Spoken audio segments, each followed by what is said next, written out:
बिस्मिल्लाहिर्रहमानिर्रहीम।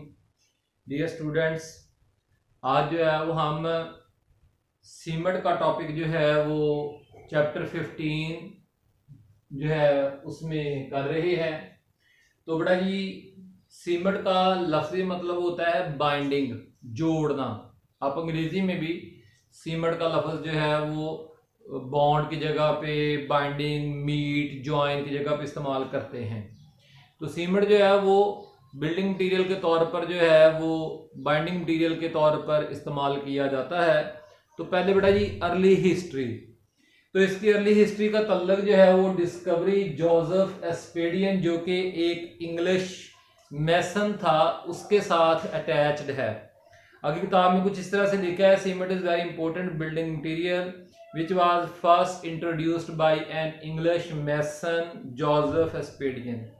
He found when strongly heated mixture of limestone यानी calcium carbonate and clay जो कि एल्यूमिनियम सिलिकेट होता है was mixed with water and allowed to stand। पहले गर्म कर लिया, फिर गर्म करके उसको पानी, वो डिकम्पोज हो गया, सीमेंट बन गया। फिर उसको जब पानी में डाला तो फिर थोड़ी देर बाद allowed to stand it hard, वो एक इंतहाई हार्ड स्टोन मटेरियल में तब्दील हो गया, जैसे घरों में प्लस्तर का होता है इस तरह से। मैस विच रिजेंबल्स पोर्टलैंड रॉक। इंग्लैंड के अंदर एक स्टेट है पोर्टलैंड, और वहां पे जो पहाड़ है उसका तकरीबन पत्थर इसी तरह का होता था। A famous building stone of England.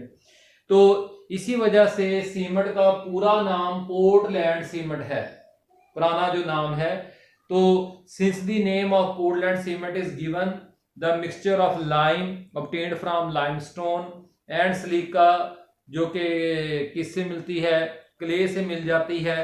तो आयरन ऑक्साइड एंड एल्यूमिना, ये सारा उसमें मौजूद होता है क्ले में। This was start of This was the start of Portland cement, his industry as we know today। तो बेटा जी, अब building material cement as a building material cement जो है इज लो इन कॉस्ट। बनाने में इसके ऊपर मट्टी को ही, तकरीबन मट्टी और पत्थर को ही हमने सीमेंट में तब्दील कर देना है, तो इसके रॉ मटीरियल के ऊपर खर्चा इंतहाई कम है। लेकिन जो है ये एक अप्लाई किया जाता है everywhere in construction of houses, public buildings, घर बनाने की तमीर में, पब्लिक बिल्डिंग्स, सरकारी इमारत, रोड, सड़कें, इंडस्ट्रियल प्लांट्स, कारखाने, dams, bridges and many other structures. Definition की तरफ चलते हैं। सीमेंट की डेफिनेशन उसकी जो है वो कंपोजिशन और मैन्युफैक्चरिंग की बेस पर है। तो cement is the manufactured material obtained by burning N intimate का मतलब है यकसा किस्म का, फाइनली मिक्स्ड जो है।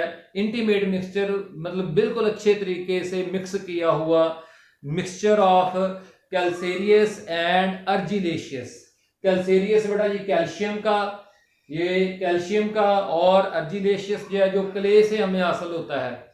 तो materials at sufficiently high temperature, पहले उनको बर्न करना है बहुत ज़्यादा अच्छे तरीके से हाई टेम्परेचर पे टू प्रोड्यूस। तो जब वो बर्न करके, पहले हम उनको ग्राइंड करेंगे फिर बर्न करेंगे, तो जिसके नतीजे में सीमेंट के बारीक बारीक सीमेंट जब बारीक बारीक मटर के दानों के साइज के बराबर क्लिंकर्स की फॉर्म में हासिल हो जाएगा। To produce clinker, these clinkers are then ground to fine powder, बारीक पिसा हुआ पाउडर बना लेंगे। वही हमारे पास सीमेंट वो जो थैलों में आता होता है घर के अंदर, वही फाइन पाउडर, वो क्लिंकर को ग्राइंड करके हासिल किया होता है, तो वो सीमेंट होता है। तो essential constituents components are lime obtained from limestone, silica and alumina, जो कि किस में होते हैं, क्ले में मौजूद होते हैं। रॉ मटेरियल्स की तरफ आ जाते हैं। तो the important raw materials use for the manufacturing of, जो है मैन्युफैक्चरिंग ऑफ रॉ मटेरियल में कैल्सेरियस मटेरियल्स हैं जो है लाइमस्टोन, लाइमस्टोन से हमें कैल्शियम ऑक्साइड मिलेगा। उसके अलावा हमें जो है वो चाक से, और फिर मेरीन शेल जो है, जो मेरीन शेल्स जो है ना, सिपियां वगैरह, उनके शेल्स के अंदर भी कैल्शियम पाया जाता है। तो ends are sources of calcium oxide. Argillaceous material जिसमें क्ले नंबर 1 पे है। फिर हमें शेल जो है ना, pond, lakes, rivers and oceans की मड में जो उनकी बॉटम में जो मड मिलती है उसको हम क्या कहते होते हैं, शेल कहते हैं। स्लेट जो है, स्लेट बेटा जी ये भी समझने शेल की ही तरह की होती है, लेकिन ये जहां पे चूने का जो पहाड़ों के दरमियान में जो झील होती है ना, उसके अंदर जो मड में निकलती है उसको ज्यादा स्लेट कहते हैं। तो ये तकरीबन हार्ड पीस जो एक होती है ना लोहे की स्लेट होती है, उसके ऊपर स्लेटी वाला पत्थर इस्तेमाल करते हैं, तो वो वाला पत्थर की बात हो रही है। ब्लास्ट फर्नेस जो है, आयरन की और कॉपर वगैरह जो मेटल्स हैं उनको जब प्यूरिफाई किया जाता है तो उनमें से भी हमें जो है जो उनको ना ब्लास्ट फर्नेस कहते हैं, क्योंकि वहां पे हॉट एयर के जरिए से जो है वो रॉ मटेरियल को पहले मेल्ट किया जाता है, तो उसमें से जो फिर हमें इम्प्योरिटीज मिलती है उस इम्प्योरिटीज को स्लैग कहते हैं, तो उसमें भी पाया जाता है। दे प्रोवाइड, उसमें भी सिलिकेट्स पाए जाते हैं। Basically they provide acidic component such as aluminates and silicates. तो Al2O3 और SiO2 जो है वो ये एसिटिक ऑक्साइड असल में बनाते हैं। अदर आखिरी जो रॉ मटेरियल होता है वो जिप्सम होता है, तो वो हम आपको फाइनल प्रोसीजर बताएंगे कि 2% जो है वो ऐड किया जाता है, लेकिन वो उस वक्त जब क्लिंकर को सीमेंट में ग्राइंड किया जाता है।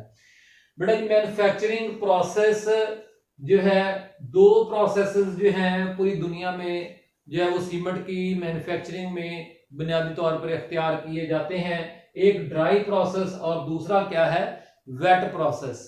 तो ड्राई प्रोसेस जो है, dry process and wet process, factor determining manufacturing process.